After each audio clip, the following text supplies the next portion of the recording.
Pinupuri ka namin, O Diyos, Ama, Anak at Espiritu Santo.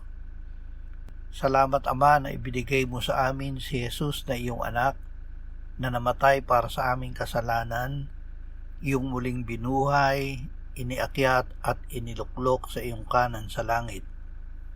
Salamat na ibinigay mo sa amin ang iyong banal na Espiritu, at sa pamamagitan niya ay ibinuhos mo ang iyong pag-ibig sa aming puso. Panginoong Hesus, patuloy ka na manatili sa amin at kami sa iyo. O Espiritu Santo, akayin mo kami na mamuhay sa araw na ito na nananatili kay Jesus. Amen.